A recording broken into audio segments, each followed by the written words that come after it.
के सभी भक्त आत्माओं को, सभी साधु संत समाज को। रामायणी नंबर 29 में सदगुरु कबीर साहब ने मन के बारे में विवरण बतलाया है। चलो पहले वाणी समझ लेते हैं। वज्रहु ते तृण खीन में होई, तृण ते वज्र करे पुनि सोई।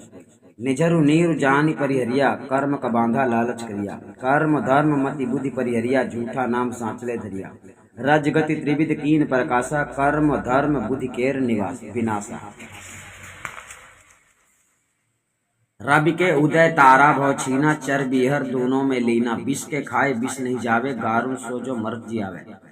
साखी है अलख जो लागी पलक में, पलकई में डस जाए। विषहर मंत्र न माने तो गारुण काह कराए। सदगुरु कबीर साहब इस रामायणी में मन की दशा का वर्णन करते हैं कि वह मन एक ही क्षण मात्र में वज्र के तृण के समान हो जाता है और वही फिर तृण से वज्र के समान हो जाता है। अर्थात यह मन का स्वभाव है कि यह क्षण क्षण में कठिन से कोमल और कोमल से कठिन होता रहता है। मन के संकल्प विकल्प निर्झर नीर के समान सदैव चलते रहते हैं।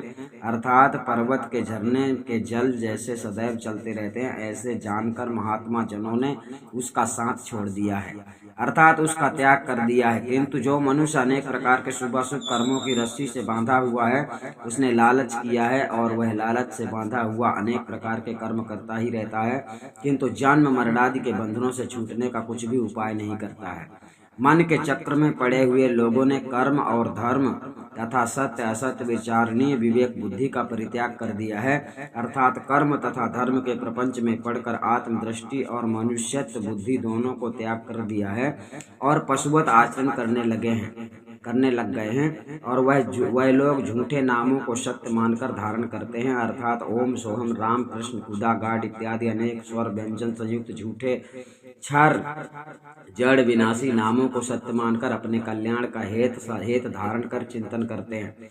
रजोगुण ने तीनों लोकों में ऊर्ध्वगति तथा अधोगति कराई है, अर्थात भ्रमण कराया है। यह प्रकाश अर्थात प्रत्यक्ष देखने में आता है, जिससे कर्म धर्म विषयक सद विवेक बुद्धि का विनाश हो गया है। जिस प्रकार सूर्य के उदय होने से तारागण क्षीण हो जाते हैं, उसी प्रकार आत्मा तथा सत्य पुरुष परमात्मा के ज्ञान का उदय होने से अज्ञान तथा संपूर्ण कर्म क्षीण हो जाते हैं। और फिर यह ज्ञानी जन चर और अचर में छिपे हुए चेतन आत्म तत्व को देखते हैं, क्योंकि चर और अचर एवं पिंड और ब्रह्मांड में चेतन आत्मा ही की सत्ता व्याप्त हो रही है। एक है ब्रह्म और नहीं कोई, सब घट रमा कबीर है सोई। तथा साधो एक रूप सब माही, विष के खाने से अर्थात विषय भोग रूप विष के खाने से विष नहीं जाता है, अर्थात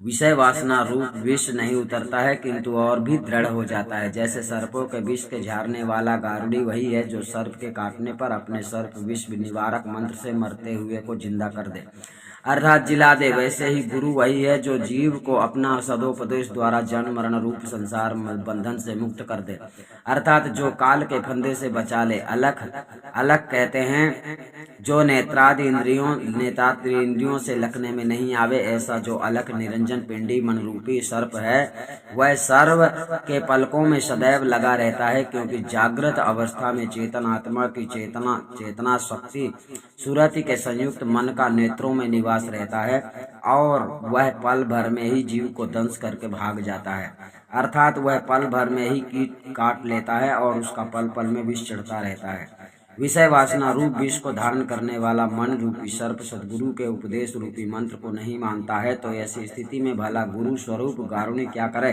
भाव यह है कि मनुष्यों का मन क्षण क्षण में बदलता रहता है। वह क्षण में वज्र के समान कठिन कड़ा और क्षण में तृण के समान कोमल हो जाता है, अर्थात जब मन सत्व गुण प्रधान होता है तब अत्यंत कोमल हो जाता है, और जब तमोगुण प्रधान होता है तब विवेक के अभाव से अत्यंत कठोर हो जाता है। इसी अवस्था में मनुष्य कठोर से कठोर दुष्कर्म कर बैठता है। इस प्रकार मन के संकल्प विकल्प झरने के जल के सदैव चला करते हैं। अतएव सद्गुरु वही है कि जो भूले हुए अज्ञानी जीवों को सत्मार्ग पर लाकर आत्म स्वरूप को प्राप्त कराकर सार शुद्ध परमात्मा में स्थित करा देता है तथा जन्म मरण आदि संसार बंधन से छुड़ा लेता है।